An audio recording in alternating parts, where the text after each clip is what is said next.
this weekend with more than usual relish because he's had to put up with more than usual anger and hatred from the Dems and the national left-wing media.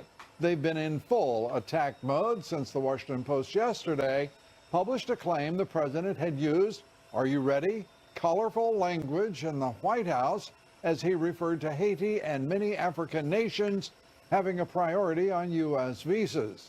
The president's remarks came during a private Oval Office meeting. The left-wing national media and Dems have worked nonstop since then, trying to spin the story into a controversy of presumably epic proportions. The Dems, at least some of them, in the DACA meeting with the president yesterday. Take a listen now, if you will, to one of those sanctimonious, duplicitous Dems claiming offense at the president. He used those words. It is not true. He said these hate-filled things, and he said them repeatedly. Hard to figure, aren't they? The Dems, they're grandstanding, doing their apparent best to ignore the president's fundamental point. What has happened to all of the aid that the U.S. government has sent to Haiti over the past quarter century? How was that money spent? Whose pocket did it line? What happened to all the United Nations aid, all the aid and money that American churches and charities have donated to Haitians in that time? And why should any president, but particularly this one, have to put up with the self-serving ignorance of the Dems and the left who called Mr. Trump a racist because he questioned why all that aid hasn't been enough to diminish, if not eliminate, horribly persistent poverty?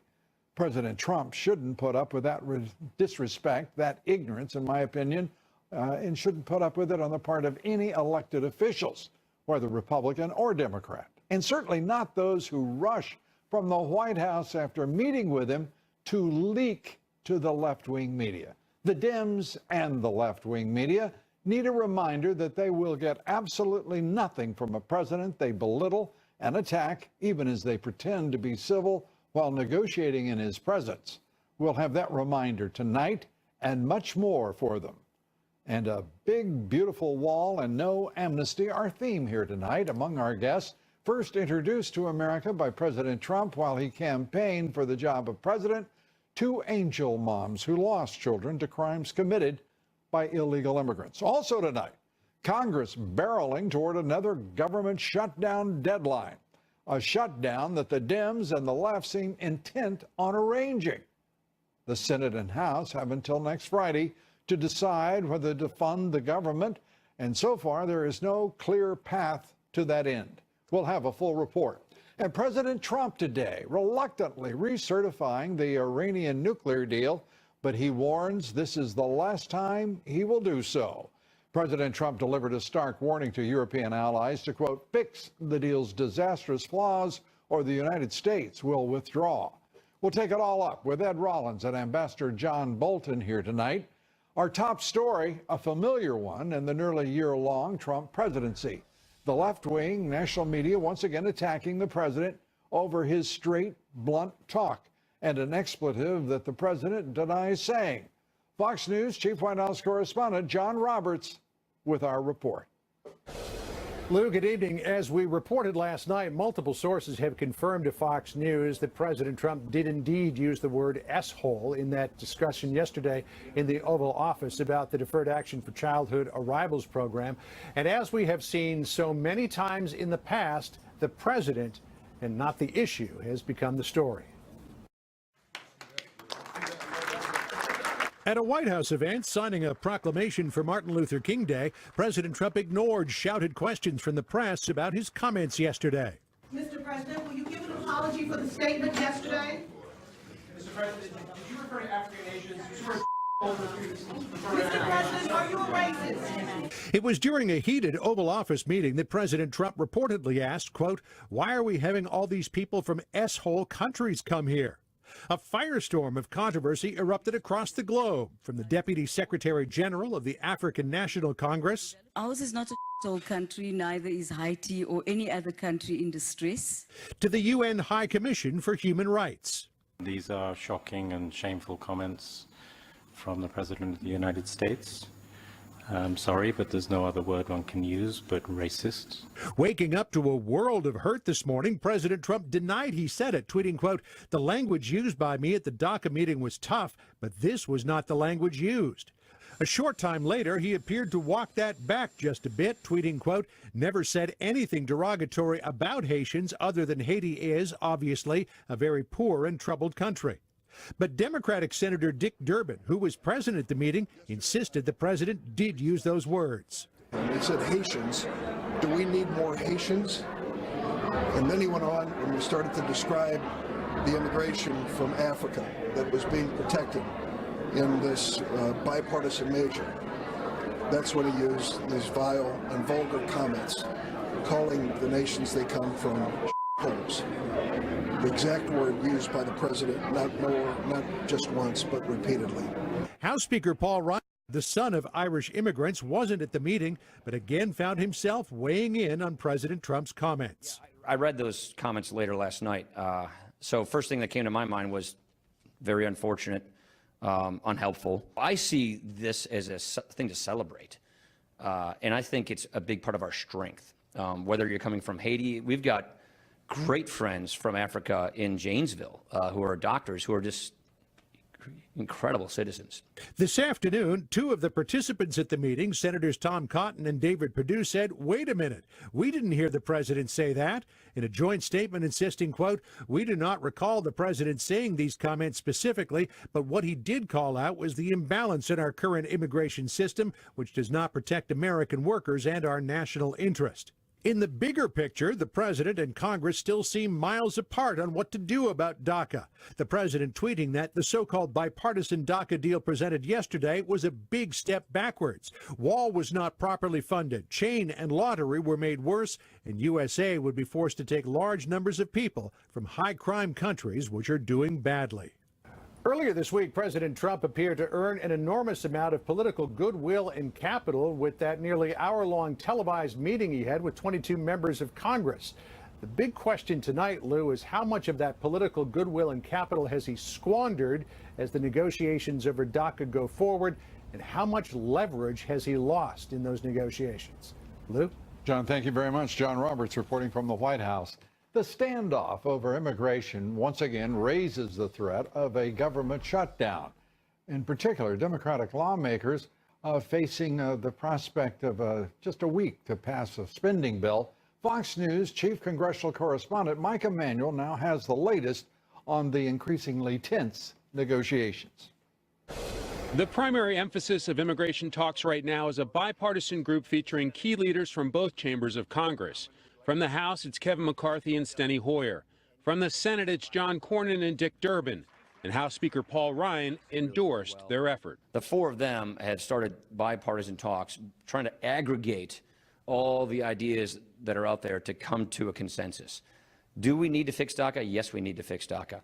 But I think it's really important we fix it in such a balanced way. The White House and conservatives rejected the bipartisan proposal from 6 senators yesterday. Durbin, who is part of those talks as well, said today he isn't giving up on that plan. We're going to prepare our bipartisan agreement for introduction into the Senate next week. If the Republican leadership has a better alternative, bring it forward. If they don't, for goodness sakes, give us a vote. While the talks continue, other Republicans say it's critical to get at some of the core aspects of the nation's immigration problem. Chain migration is clearly important. Again, border security, taking care of the kids with DACA, all of those are important. You want to avoid getting the deal too comprehensive because then there's too much to oppose. But if you can stay laser focused on the 4 pillars, if you will, then you can actually come to common ground. This debate comes as the government's due to run out of money 1 week from tonight, with Democrats pushing for a DACA deal and more money for domestic priorities. The Democrats need to stop playing politics with our military.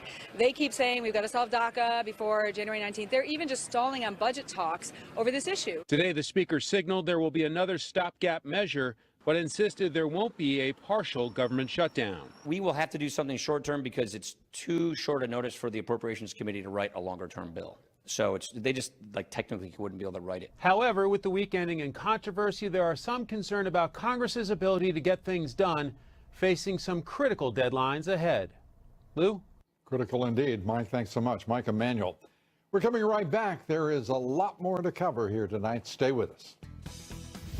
President Trump blasting those 6 senators who came up with their so-called bipartisan DACA deal and the Dems who aren't interested in safety and security of the American people. The president wants a merit-based system and an end to chain migration.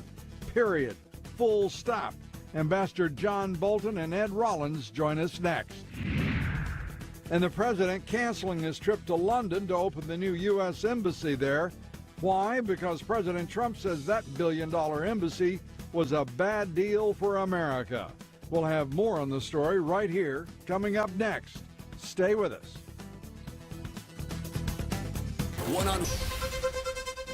The president canceled his planned trip next month to open the new U.S. embassy in London. He tweeted that the United States, quote, sold perhaps the best located and finest embassy in London for peanuts, only to build a new one in an off location for $1.2 billion.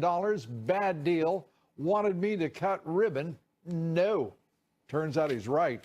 In 2013, the lease to the old U.S. embassy was sold to a Qatari real estate firm for $431 million, nearly $250 million below market value. Yes, we're looking into that. That looks like a problem. We'll find out more and keep you posted. Since the left-wing mainstream media is focusing on the language we use when discussing immigration, I'd like to remind everyone of what Senator Ted Kennedy said in 1965, because, you know, the left, they're saying words matter. And this is, I mean, they called the president a racist, a bigot, also. Even if he used the word he did use. Or did he use the word that he didn't use? I can't remember how it goes. When his sweeping immigration bill was signed into law, Ted Kennedy said this. Now think about this. This was almost 43 years ago. Our cities will not be flooded with 1 million immigrants annually under the proposed bill. Will not be flooded with those immigrants annually. Do you see that? Under the proposed bill, the present level of immigration remains, I can just hear him saying it, substantially the same. And secondly, the ethnic mix of this country will not be upset. Contrary to the charges in some quarters, the bill will not inundate America with immigrants from any one country or area or the most populated and deprived nations of Africa and Asia.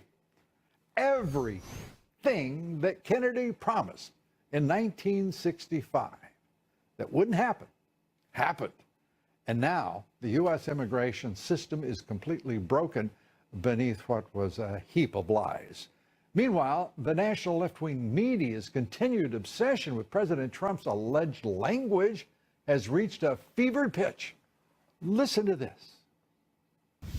But it doesn't make what he said any less ignorant or any less racist.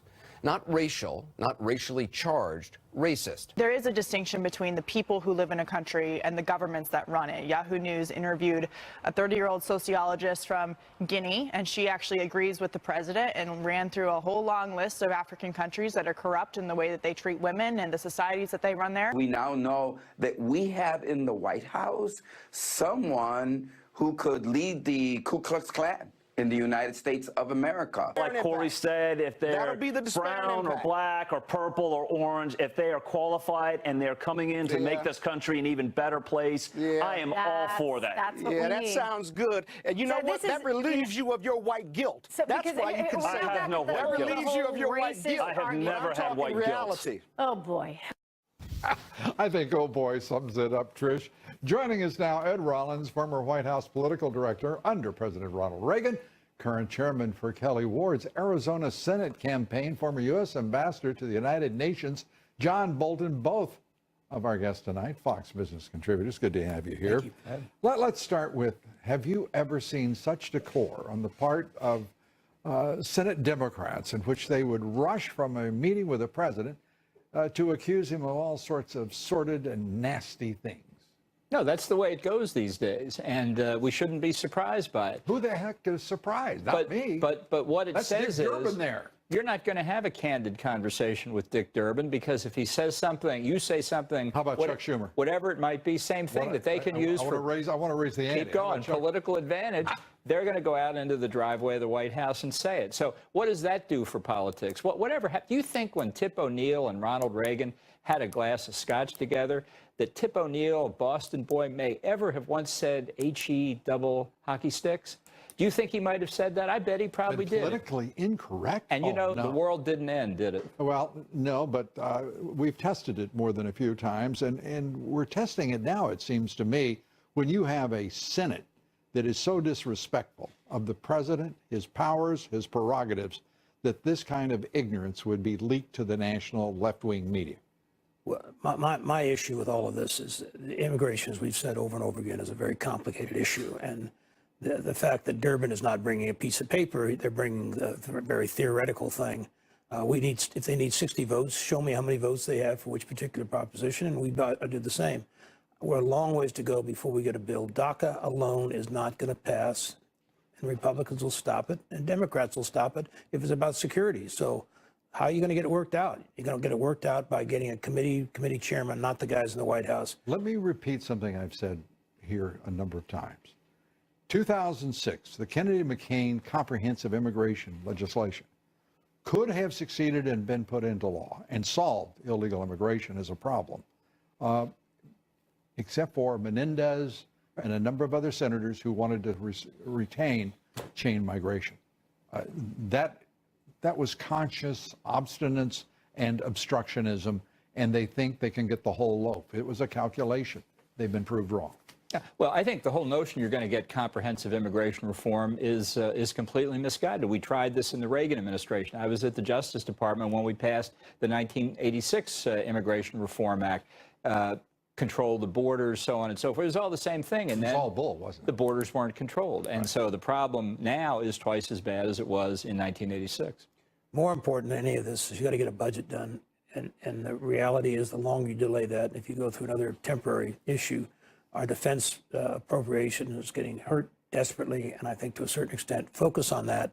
The court has now put a delay on the DACA thing. We have more time to go deal with this, and you're not going to deal with it until all sides. Well, it would be wrong of us to intimate in any way that the Dems and the left wing there were anything but frivolous. There are a frivolous bunch. We're talking about a travel warning for Americans saying do not go into Mexico because of the level of violence, the record number of murders, the cartels that are out of control and spilling across that border into the United States. There's no discussion of the border. They put up $1.7 billion to build a wall. This country needs border security desperately. $57 billion in illegal drugs crossed. Forget the illegal immigration. Just the drugs crossing alone. Yeah, and the national security threat. Look, I think the Democrats think that they would benefit from a government shutdown, and that's what they're trying to do. They think they can escape political responsibility for it. It's up to Republicans to do a better job to say, look, we're trying to fund the government, we're trying to resolve this problem, and they're not.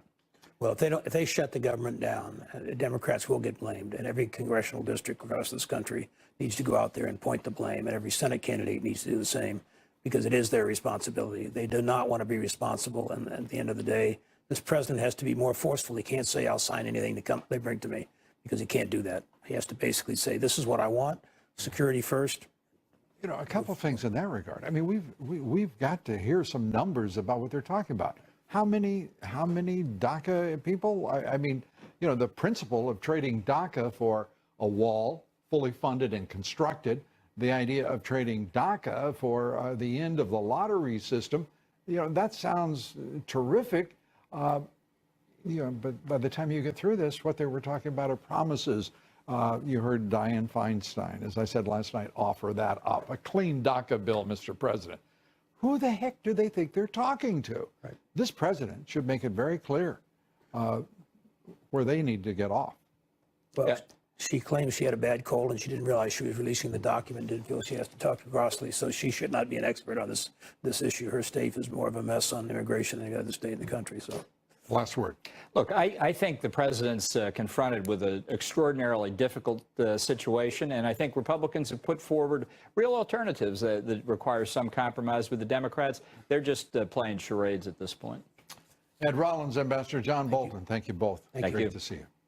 Be sure to vote on our poll tonight. The question is, do you believe the president was being hateful and racist, or was he being descriptive in his colorful remarks? when talking about Haiti and Africa. We'd like to hear what you think.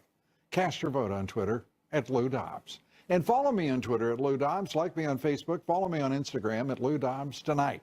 And on Wall Street, we can tell you another record-breaking day for stocks. The Dow Jones Industrials closing in on 26,000 after surging 228 points today. The S&P up 19, the Nasdaq climbing 49. Volume on the big board, 3.4 billion shares. For the week, the Dow up 2%. The S&P and Nasdaq just under that. And a reminder to listen to my reports 3 times a day, coast to coast on the Salem Radio Network. Up next here, President Trump finding the D.C. swamp filled with all sorts of snakes and creepy critters. I'll have some advice, some counsel on dealing with the vermin coming up in my commentary. Stay with us. It's hard to watch the swamp at work, isn't it? The worms and worse who are so pretentious, so duplicitous, dangerous, and downright nasty that they believe they can sit down and talk with the President of the United States and bargain for amnesty with this president on DACA and immigration and then viciously attack him. President Trump has been clear from the beginning, and I mean the very beginning of his campaign, that he opposes amnesty, that he wants a wall built. Still, he's been willing to trade for a wall, for an end to chain migration, an end to the visa lottery system that would create a DACA amnesty and ultimately settle the matter.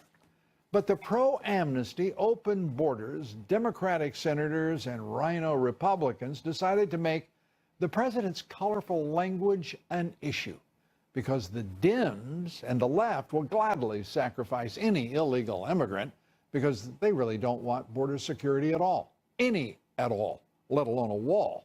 The Dems, the establishment, don't want this president to succeed on illegal immigration and border security, period.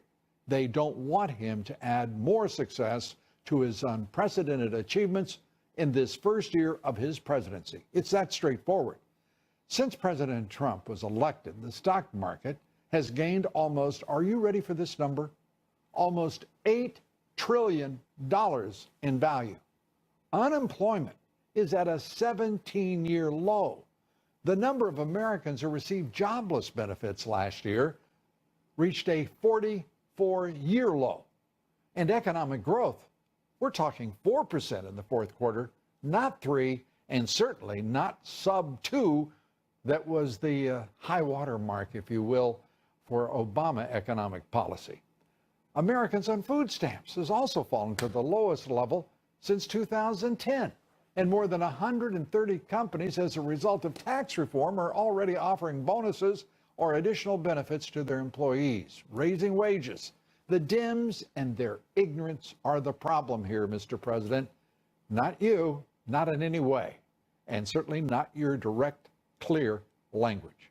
And the American people clearly understand that.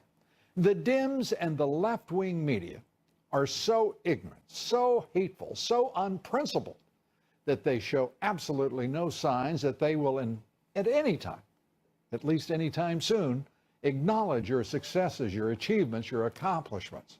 No signs that they will respect you, no matter how much you do. The American people, however, say thank you, and they support your rejection of the insipid and insulting deal on DACA and immigration that the Dems and the rhinos put in front of you, pretending to be serious. And they thank you. I sure do. And it appears to be where, Mr. President, it would also seem appropriate to tell the Dems, the left, and the Chamber of Commerce, all of them who don't really express a great deal of concern about the nation, the middle class, our destiny as a nation. Maybe it's time, this is the time and the place, to tell them all to go to hell, until at least they learn, if not respect, at least far better manners. Wouldn't that be helpful? Our quotation of the evening, this one from Winston Churchill. He said this: "Success is not final. Failure is not fatal. It is the courage to continue that counts." We're coming right back. President Trump introduced the angel moms to America during his presidential campaign. I'm going to ask all of the angel moms to come join me on the stage. My son, Ronald da Silva, was murdered April 27, 2002 by an illegal alien. We came here legally. Thank you, Mr. Trump. I totally support you. You have my vote. We're pleased to have two of those angel moms with us tonight. Marianne Mendoza and Agnes Giboney join us here next. And get ready to meet what may be the smartest dog on earth. She first gained fame for pulling her own sled so she could ride it down a hill. But this Australian Shepherd Border Collie mix can do a lot more, and we'll show you here next. Stay with us. We'll have that video coming up after these words.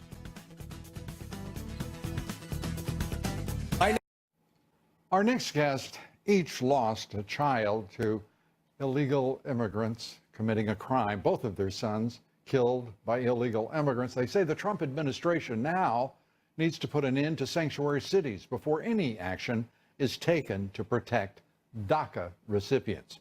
Joining us tonight is Marianne Mendoza. She's Director of Advocates for Victims of Illegal Alien Crimes, and it's great to have you with us. And also with us, Agnes Giboney. Thank you for being here. And Thank you. I just have to ask, what is your sense of the negotiation for DACA? Understanding what will be the result if, as the president has assured everyone, the wall will be built, there will be an end to the lottery system. What do you make of it, Agnes? I hope that President Trump will not give amnesty to these DACA kids. Number one, I don't think they are vetted. We don't know who they are and how many are there. We need to protect our own country. They need to come back and do it legally like my family did. They do not deserve to be cutting in front of the line in front of thousands of others who have applied and are waiting for the legal process to be finished to come in through the front door legally. Marianne, your thoughts? These politicians all know that there's MS-13 gang members within the DACA program. They're fully aware, too, that 30% of the DACA participants have committed crimes in our country. And if there isn't, if this is something that we're going to have to accept, that there's going to be something that goes with this DACA program, they've got to remove anybody who's on welfare, public assistance, anybody who's not a contributing member of society like all of these liberals claim that they are, anybody who's committed a crime. They can commit up to 3 misdemeanors and stay within the DACA program. But what the American people don't understand is a lot of these kids who come before a judge, their felonies are reduced to misdemeanors to keep them within the DACA guidelines. So we've got criminals within that. And if you do all of those things, I bet you it would be down to almost 400,000 people in that DACA program. It would probably get rid of 50% of them. Yeah, about 800,000 registered in the DACA program. Agnes and Marianne, let me ask you both. Have you expressed your views to the White House about DACA and about the president's judgment here? Agnes, you first. I have. Every chance I get, I tweet Mr. Trump, no DACA, no amnesty. President Reagan gave amnesty several years ago, and it has been proven to be a disaster. We cannot repeat the same mistake because it would just invite a million more illegal aliens into this country and chain migration. We can't allow that, no. And I have expressed my feelings. And AVIAC has sent an open letter to President Trump and the American people. It can be viewed on our Facebook page, AVIAC USA, expressing Could you repeat exactly. that, please? It's AVIAC USA is our Facebook page. And we've got it up on the screen, so. And our website. And we've sent an open letter to President Trump and the American people outlining exactly what we expect him to do. And it was mainly all of his campaign promises. But the extra step that I'm wanting to go is our senators, the Congress has already passed Kate's Law and No Sanctuary for Criminals Act. Our senators left at the end of the year, didn't even deal with any of those issues. There's over 900,000 convicted felons, illegal felons in our country roaming the streets, that both of those things would take care of and get them deported. And American safety needs to be first and foremost on our elected officials' minds, and then they can deal with DACA. But we have got to get rid of these criminals that are here committing crimes, being re-released out into our communities, and making every day an unsafe place for Americans to be. Miriam Mendoza, Agnes Gibney, we thank you both for being here. It is a tough time, I know, for both of you. It is for the country. The president has pledged to build the wall, to end chain migration. It's, you know, all we can do right now is to wait to see whether or not the Democrats really want to negotiate in good faith. We'll see what happens, and we'd appreciate you rejoining us soon and often to keep this this issue in front of the audience of this broadcast. Thank you. Thank you. If I Yes, thank you. If I may say something, I would ask. California is a sanctuary state. If everybody would go on fightsanctuarystate.com and help fight, because if California goes down, the rest of the country is going to go down, and we cannot allow that. So please go to fightsanctuarystate.com.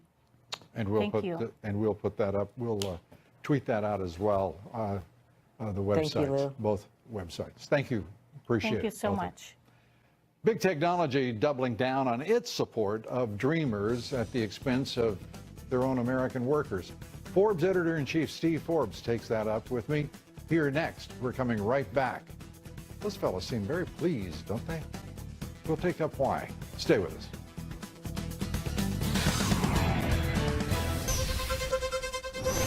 It appears the world's newly minted richest man is feeling more charitable toward DACA recipients than some of his own American workers. Amazon CEO Jeff Bezos is donating, we're told, $33 million to a scholarship fund for the so-called dreamers. Meanwhile, a new study finds more than 10% of Amazon employees in Ohio are on food stamps. What's going on, Jeff? What kind of a business are you running? I know you're worth $105 billion now. I got it. Congratulations. But really, this is the image you want? Joining me now, Forbes Media Chairman and Editor-in-Chief Steve Forbes. Steve, what do you make of somebody as immensely successful as Bezos doing this? Well, what I think you're going to see him do is, even though it's going to look like he's responding to the Trump tax cuts, is do what numerous other companies have done and start to share the booty.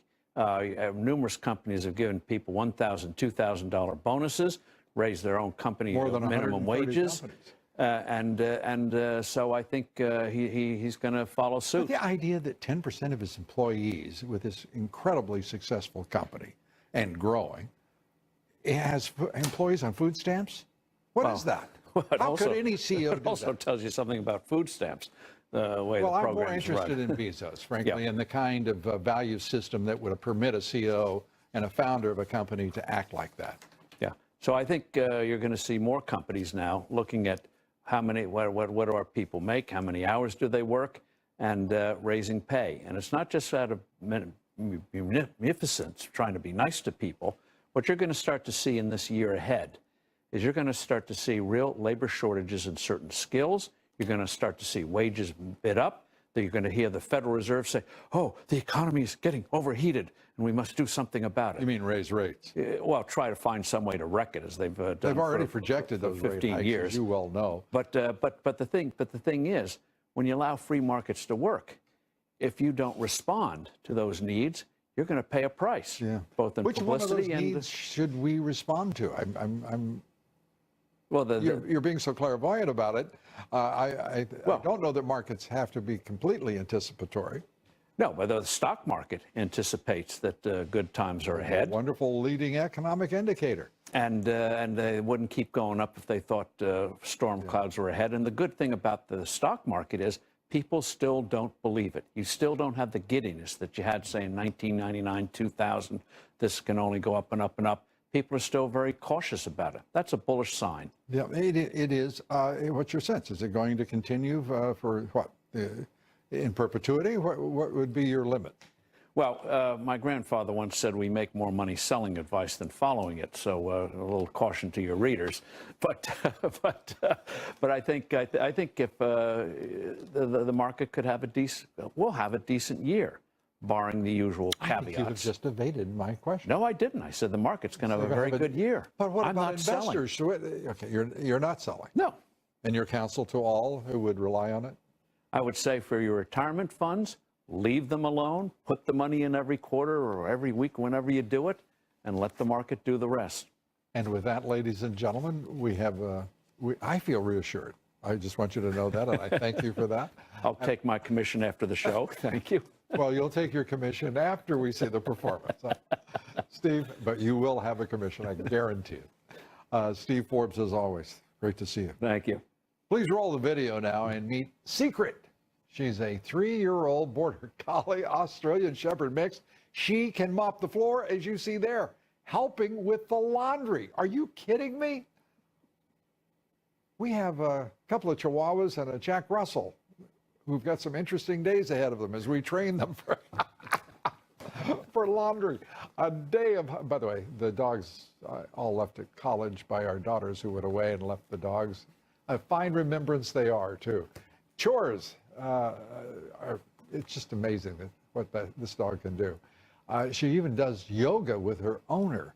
I think that's the most remarkable dog I've ever seen. Now I want to see the thing with the Frisbee, so she's flying through the air. We'll go there next, I hope. Up next, President Trump today demanding a merit-based immigration system. We take up the left-wing Democratic spin over their failed so-called bipartisan approach. Pastor Robert Jeffress joins me after the break. I am so looking forward to seeing the pastor. I know you will be too. Stay with us.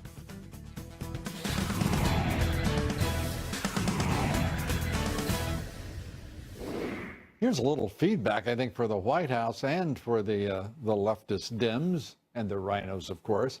In our online poll last night, we asked you, do you believe it's time for Paul Ryan and Mitch McConnell to pivot to border security after the State Department issued a travel warning for 5 Mexican states and the entire nation of Mexico is under alert because of increasing violence and the cartels? 98% of you said yes, pivot. Joining me now, Pastor Robert Jeffress. He's pastor at the First Baptist Church in Dallas, Texas, a Fox Business contributor, great American, good friend, and got a new book and a devotional, and I want to say thank you for the devotional. It's terrific. And my wife and I are deeply appreciative. Thank you. Let's start with immigration. The president's the president was treated roughly and badly by the Dems and the rhinos who met, and 6 of them who went in being open borders, amnesty, like-minded. I mean, they're trying to game the president of the United States. I mean, what an insult.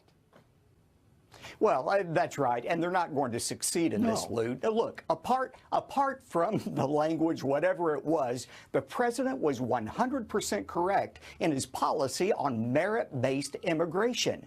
You know, at our church, we welcome people of all races, all backgrounds, whether they have anything to contribute to our church or not. But America is not a church. It is a country that has the right and the responsibility to regulate who comes into this country based on what they have to offer the country.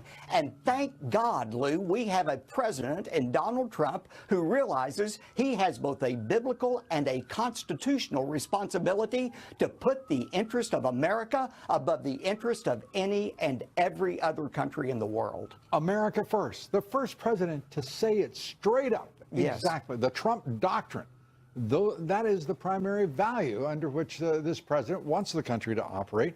But you use, I think, very important language, talking about the right. There's a debate about whether we have the right to decide who enters this country and is put on the pathway to citizenship, when in fact it's the responsibility of our government to make that determination. It isn't a right, it's a responsibility, a duty, an obligation. And just look at history, Lou. It's always been that way. There's never been unrestricted immigration to our country. It's always been regulated according to what's best for America. And there are just so many sincere Christians out there who are confused about that because they don't understand the difference between the responsibility of the church in showing mercy and inviting everybody and the responsibility that God's given government to protect our nation. You know, all of the noise around what the president said, how he said it, whatever. you know, I'm old school. I believe that when you're talking to the President of the United States, what's being said is for him to release to the public, not for the person with whom he is speaking.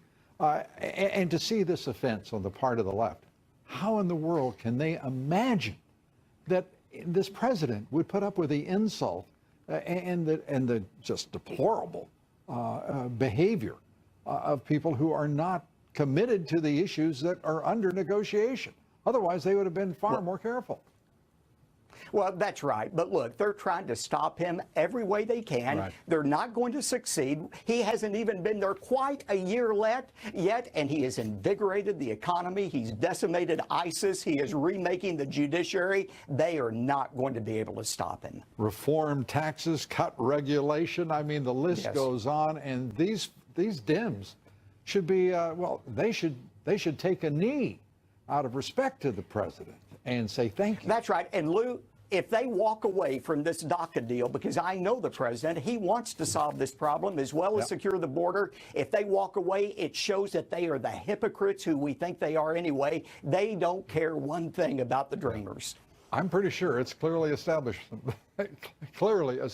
who they are and what they are. Pastor, always great to have you with us. Thanks so much.